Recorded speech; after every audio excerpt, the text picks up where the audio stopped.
Contract वाली बहू। नरेश की माँ अपने बेटे से मिलने दिल्ली आ रही है। इस बात का पता चलते ही नरेश के दिल में हलचल मच जाती है। नरेश अपनी माँ के स्वागत की तैयारी में लग जाता है। साथ ही उसे डर भी सताने लगता है कि उसकी माँ कहीं अपनी पुरानी जिद पर फिर से बैठ ना जाए। हे भगवान, इस बार बचा लो, अगले साल पक्का माँ की जिद पूरी कर दूंगा। तभी दरवाजे की घंटी बजती है। नरेश दरवाजा खोलता है तो सामने अपने मकान मालिक को देखकर हैरान हो जाता है, क्योंकि उनके साथ एक सुंदर सी लड़की भी थी। अब नमस्ते अंकल, कुछ काम था, मुझे बुला लेते। आपने क्यों कष्ट किया? अरे नहीं नहीं, इसमें कष्ट कैसा, मैं तो बस तुम्हें रीना से मिलवाने आया था। आज से रीना तुम्हारे साथ इसी फ्लैट में रहेगी। अंकल, कोई लड़का फ्लैटमेट नहीं है? एक अनजान लड़की के साथ रहना मेरे लिए थोड़ा अजीब होगा। देखो नरेश, मैं तुम्हें पहले भी बता चुका हूँ कि इस फ्लैट में तुम्हें किसी ना किसी के साथ एडजस्ट करना ही होगा, या फिर तुम अकेले पूरे फ्लैट का किराया दे दो, मैं किसी को नहीं रखूंगा। नरेश अपने मकान मालिक की बात सुन के रीना के साथ रहने के लिए तैयार हो जाता है, पर अंदर ही अंदर उसे ये बात खाने लगती है कि वो अपनी माँ को क्या जवाब देगा जब उसकी माँ रीना के बारे में उसे पूछेगी। दिन बीतने लगते हैं। नरेश और रीना अच्छे दोस्त भी बन जाते हैं, पर अभी भी नरेश अपनी प्रॉब्लम का सलूशन नहीं ढूंढ पाता। एक दिन नरेश बहुत परेशान सा बैठा होता है। तभी रीना उसे पूछती है, क्या हुआ नरेश, तुम काफी परेशान लग रहे हो, सब ठीक तो है ना? हाँ सब ठीक है, बस एक छोटी सी प्रॉब्लम है। वो एक्चुअली 2 दिन बाद मेरी माँ मुझसे मिलने आ रही है। अरे तो इसमें प्रॉब्लम क्या है, ये तो खुशी की बात है। हाँ रीना, बट मेरी माँ एक जिद लेकर बैठ गई है कि मैं शादी कर लूँ, पर मैं अभी इस चीज़ के लिए तैयार नहीं हूँ। ऊपर से जब वो तुम्हें देखेगी तो 100 सवाल करेगी, क्या जवाब दूंगा? अरे इसमें कोई टेंशन वाली बात नहीं है, मेरे पास ना इस प्रॉब्लम का सलूशन है, जिससे ना तुम्हें शादी करनी पड़ेगी और ना ही तुम्हारी माँ मेरे बारे में कुछ पूछेंगी। रीना की बात सुनकर नरेश सोच में डूब जाता है। वो सोचता है कि रीना खुले ख्यालों वाली लड़की है, कहीं माँ को सच बता ना दे। नरेश को सोच में डूबा देखकर रीना कहती है, अरे क्या हुआ, किस सोच में पड़ गए? डोंट वरी, जैसा तुम सोच रहे हो ना वैसे कुछ भी नहीं है, मेरे पास एक प्लान है। मैं कुछ समझ नहीं पा रहा हूँ, कैसा प्लान? मैं समझाती हूँ। हम ना एक कॉन्ट्रैक्ट मैरिज कर लेते हैं। फिलहाल मेरे पास जॉब नहीं है, तो तुम इस रूम का किराया दे देना जब तक तुम्हारी माँ यहाँ रहेंगी, सिर्फ तब तक। और तुम अपनी माँ से कह देना कि मैं तुम्हारी पत्नी हूँ, इससे वो मेरे यहाँ रहने पर कोई सवाल भी नहीं करेंगी। अरे बात तुम्हारी ठीक है, पर माँ से झूठ बोलना, ना ना पापा, मैं ये रिस्क नहीं ले सकता। कोई और आइडिया दो ना तुम। देखो मंजूर हो तो बोलो, वरना सच बता दो, मुझे कोई प्रॉब्लम नहीं है।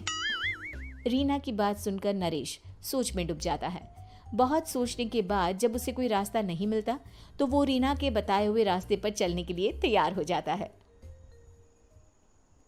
वो रीना से बात करता है और अपनी माँ की पसंद और नापसंद के बारे में बताता है। रीना भी नरेश की सभी बातों को ध्यान से सुनती है, ताकि कहीं उससे कोई गलती ना हो जाए। आखिर वो दिन भी आ जाता है जब नरेश की माँ उससे मिलने दिल्ली आ जाती है। नरेश अपनी माँ को फ्लैट पर लेकर जाता है। जैसे ही नरेश की माँ फ्लैट के अंदर जाती है, रीना उसके पैर छू लेती है। ये देखकर नरेश की माँ थोड़ी घबरा जाती है और नरेश से पूछती है, अरे बेटा नरेश, ये कौन है? माँ, ये आपकी बहू रीना है। माफ़ी चाहता हूँ, सब कुछ इतनी जल्दी में हुआ कि आपको बता ही नहीं पाया, इसलिए सोचा कि क्यों ना आपको सरप्राइज दिया जाए। अरे बेटा, मैं तो बस तेरा घर बसा हुआ देखना चाहती थी। हाँ, बहुत अरमान थे अपनी इकलौते बेटी की शादी को लेकर, लेकिन कोई बात नहीं, शायद किस्मत को यही मंजूर होगा। ये कहते ही नरेश की माँ रीना को गले लगा लेती है। रीना बेटिया, मेरा बेटा ना थोड़ा नादान है, पर तुम काफ़ी समझदार लगती हो, और मैं जानती हूँ कि तुम इसका बहुत अच्छे से ध्यान रखोगी। माँ आप चिंता मत कीजिए, मैं सब संभाल लूंगी। नरेश की माँ अपने बहू और बेटे के साथ खुशी खुशी रहने लगती है। दिन बीतने लगते हैं। नरेश की माँ और रीना का रिश्ता बहुत मजबूत होता चला जाता है। वो दोनों सारा दिन एक साथ रहती और खूब बातें करती। इधर साथ रहते रहते नरेश और रीना भी एक दूसरे से प्यार करने लगते हैं। दोनों को इस बात का एहसास हो जाता है, फिर भी वो इस बात को छुपा कर ही रखते हैं। एक दिन नरेश की माँ और रीना शादी के बारे में बात करने लगते हैं। रीना बिटिया, ये तो नरेश ने मुझे बिना बताए शादी कर ली, वरना मैं तो अपनी इकलौती बेटी की शादी इतनी धूमधाम से करती कि सारी दुनिया देखती रह जाती। अच्छा माँ, आप ऐसा भी क्या करती नरेश और मेरी शादी में जो दुनिया देखती रह जाती? अरे बिटिया, एक माँ के अरमान तुम अभी नहीं समझोगी। मैं तो अपनी बहू को एक रानी की तरह लेकर आती और शादी भी बिल्कुल शाही अंदाज में करती, पर मेरे तो सारे अरमान ऐसे ही रह गए। खैर, मुझे तो अपने बेटे और बहू की खुशी चाहिए बस। ये कहते हुए नरेश की माँ की आंखों में आंसू आ जाते हैं। रीना भी ये सुनकर ख्यालों में खो जाती है, क्योंकि वो भी मन ही मन खुद को नरेश की पत्नी और उसकी माँ की बहू मानने लगी थी। शाम को जब नरेश ऑफिस से घर आता है तो रीना खुद को रोक नहीं पाती और नरेश के सामने उसकी माँ को अपने और नरेश के रिश्ते का सारा सच बता देती है। रीना की बात सुनकर नरेश की माँ दोनों से बहुत नाराज हो जाती है और घर वापस जाने की बात करने लगती है। तुम दोनों ने मुझसे सच छुपाकर बहुत ठेस पहुंचाई है मुझे। अब तुम लोगों के साथ नहीं रहना चाहती मैं, कल ही वापस चली जाऊंगी अपने घर।